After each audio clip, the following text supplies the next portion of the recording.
What's going on, everybody? I'm being a little quiet here. It is 2:16 a.m. on Friday. It is BookTube-A-Thon, and I am tired but caffeinated. I just got my mind blown by Watchmen, and with that officially completes my 7 books for the BookTube-A-Thon challenges. Super hyped about it.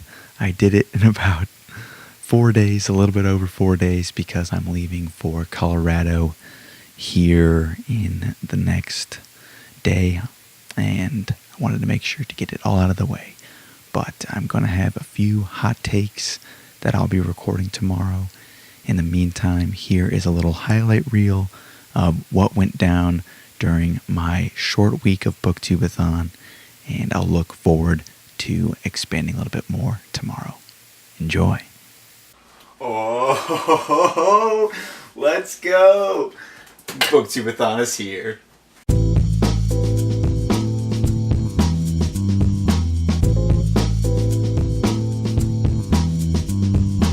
You know, I just saw Dunkirk today, and I'm about to read Into the War in 24 Hours. If you ask me, that might be World War II much.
After 7 books in 4 days and 4 hours of sleep last night, I'm ready to put a period at the end of BookTube-A-Thon.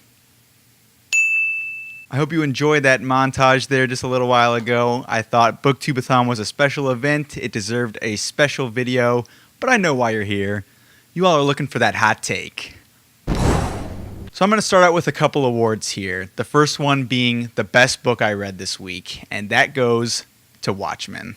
For those of you that don't know, Watchmen was for the reading challenge of read a hyped book, and man, did this live up to the hype. It says here on the front it was one of Time Magazine's 100 best novels, and I think that was their list of 100 best novels from 1923 to the present. And if anybody knows the significance of that date, I'd love to hear it, because to me it seems pretty arbitrary, but it definitely deserves to be on that list. The characters were so complex, the themes were so dark but well explored. I just thought all of this was so well done.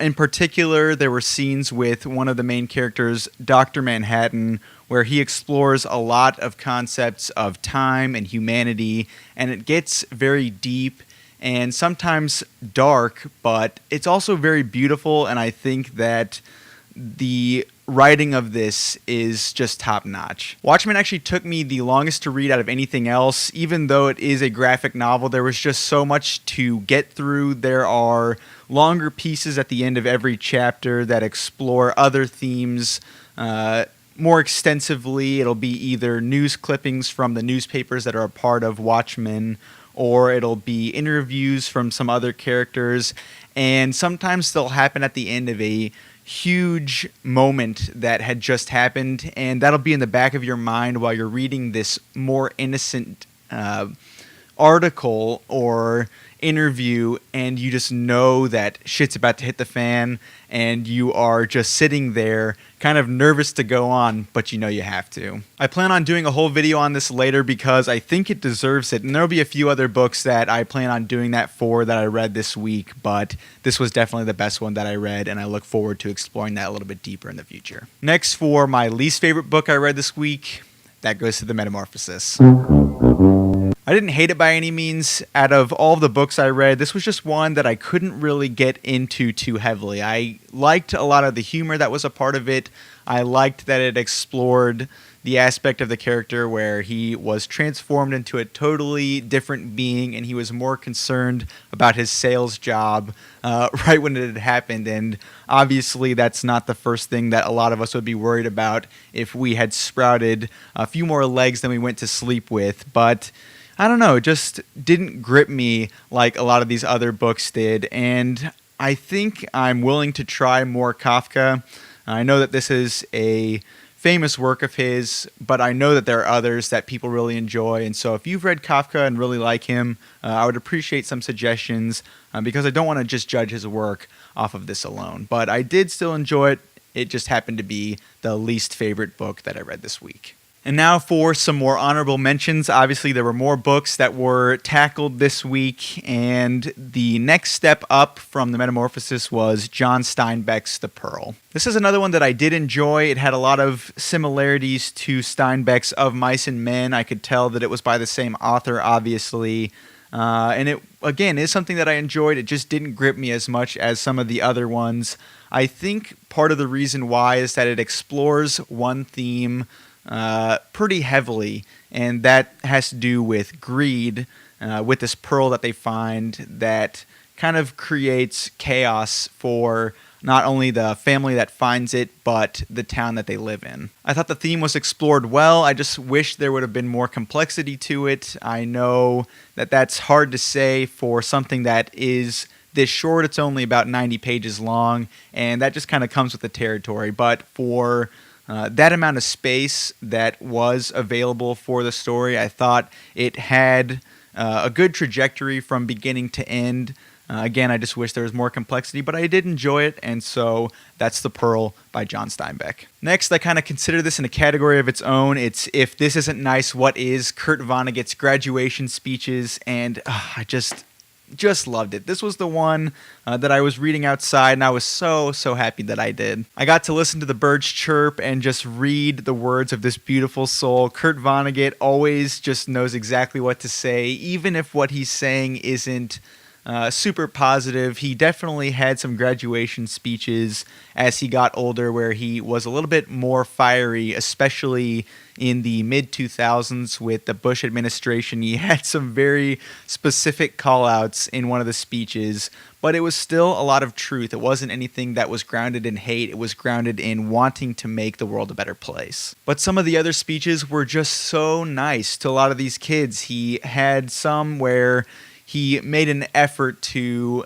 tell them that everybody that's there loves them and that they're proud of them, that they're able to accomplish this feat and make the world a better place because they are furthering their education and trying to learn more about the world that they live in. The thing that I appreciated the most in this is that there were similar ideas in here. There was the constant, if this isn't nice, what is? That was a saying that came from his uncle, where he just thought, if you're in a nice place, you need to say something like this to remind yourself that you're living in a good moment, because there are a lot of bad moments in life, and when you get to the good ones, they should be appreciated.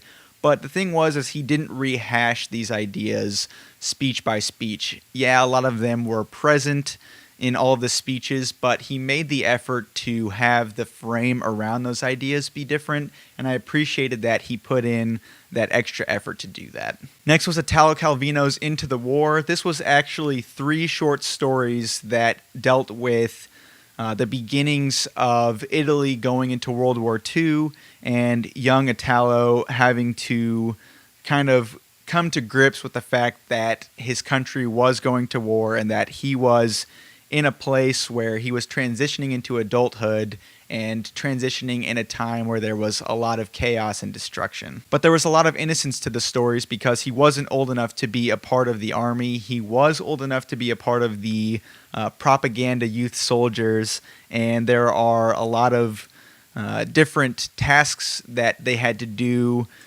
in their country and also in some of the parts of France that were annexed at the beginning of the war.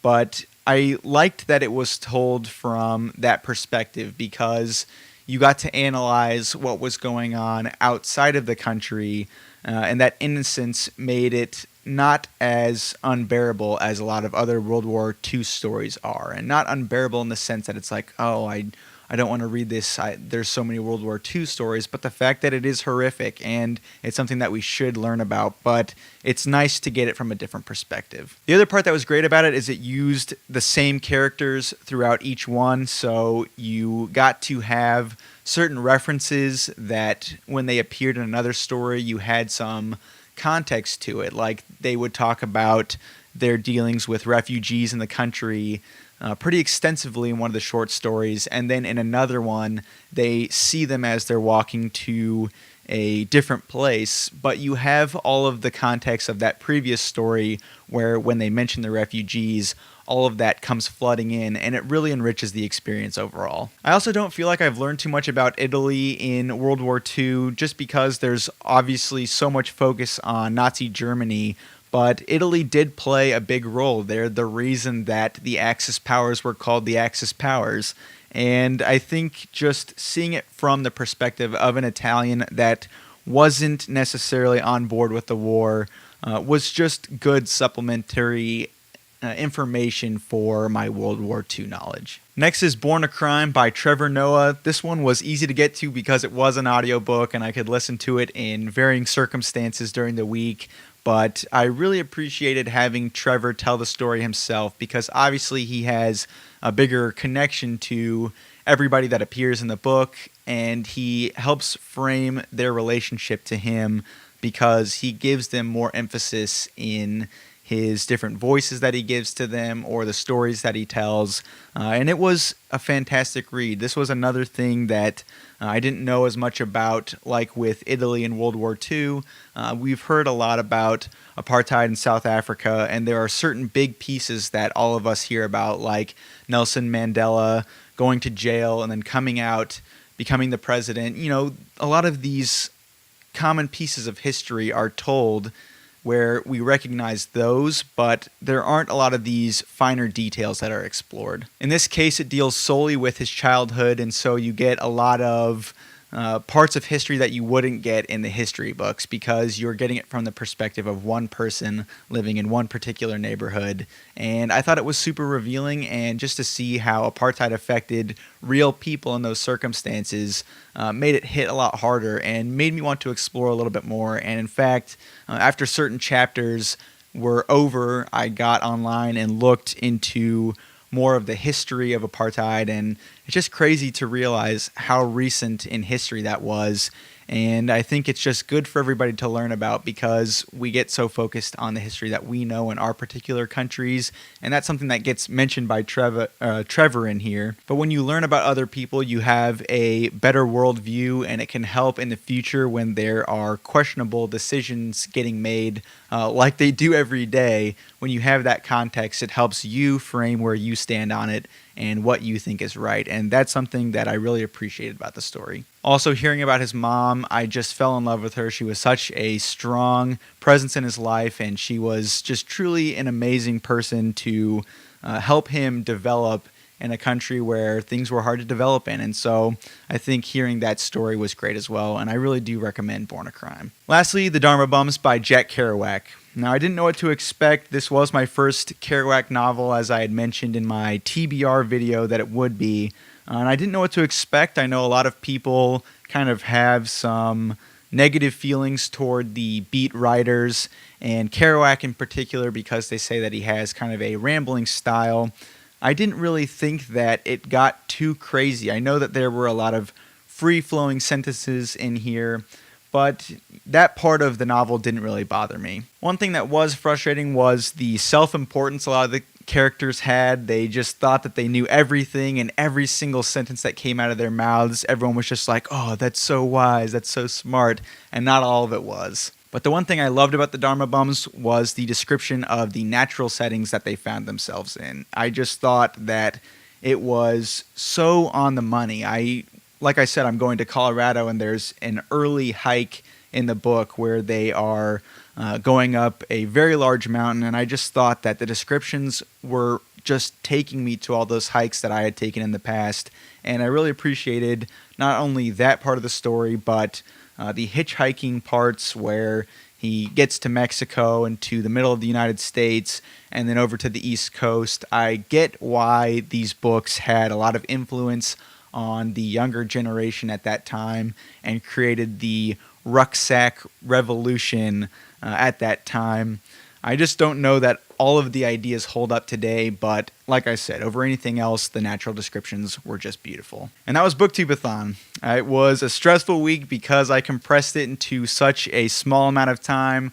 It is because of the necessity of getting this done before I take a long car ride out to Colorado through some really boring terrain, but I'm excited to start another book. I'm actually getting to Mason and Dixon because I think there will be a lot to talk about in the next couple weeks with some of these books. If there are any you want to hear more about, leave them in the comments below, and I'll be sure to check that out and see if there's any demand for that. But Mason and Dixon's a little bit longer, and I just thought it was the perfect time to do it. So I am thrilled to finally get to that. All in all, I had a wonderful time. I'm happy to see all of you are having a great time as well. I've been watching a lot of these videos day by day. I know I've waited until the end here to get my thoughts out, but I thought this would be a better medium for me.